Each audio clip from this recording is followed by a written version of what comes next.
Your hair gets me overwhelmed, but when you smile at the ground, it ain't hard to tell. You don't know, you don't know you're beautiful. Only you saw what I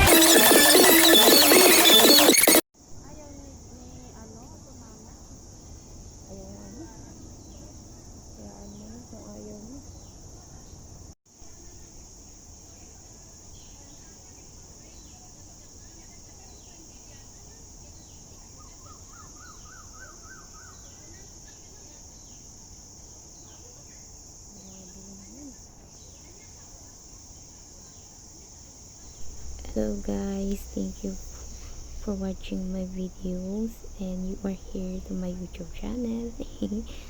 First time ko lang itong gagawin na mag voice over sa aking mga videos kasi hindi ako hindi ako vlogger. Ayan guys, dito nga pala ako nagpunta nung last week ng day off ko sa Like Chico Park sa Mayfu MTRXD. Ayan. So, unang makikita dyan pagpasok yung fish pond and marami din dyang turtles guys. Sobrang cute nila. Talagang ma-appreciate mo yung park na yan kasi kung ayan yung turtle. Sobrang cute guys. Sobrang na-appreciate ko siya. Ayan, ang ganda ng ambience niya. Kahit medyo makulimlim, maganda siya kasi nakaka-relax.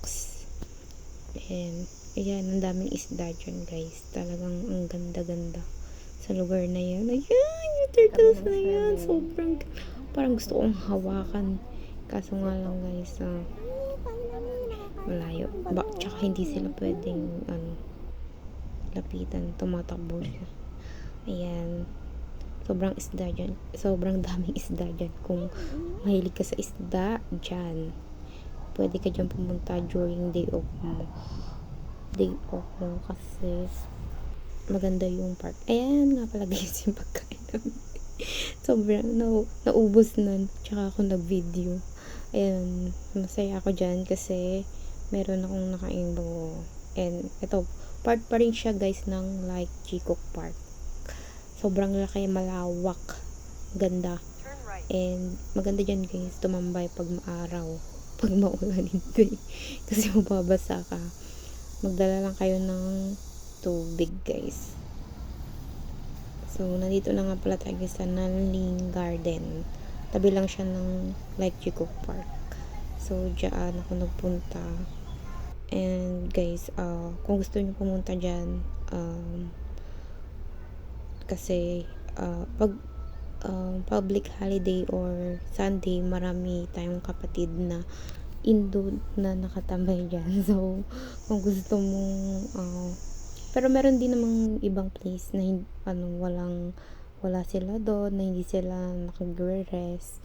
Pero yan, mostly sa mga parang temple na ganyan or bahay, dyan sila lahat during day off. Siguro kung weekdays yung day off mo, ayan, pwede kang pumunta dyan. Kasi, I'm not sure kung marami sila dyan. Ayan. So, ayan, puro tubig.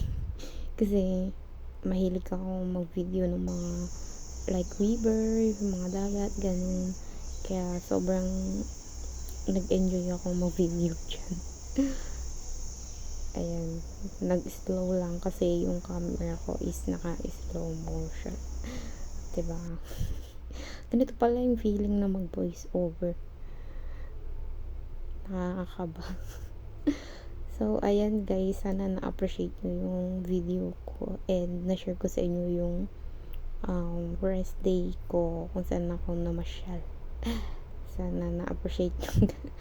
Sobrang nakakaba. First time ko lang mag voice over sa aking video.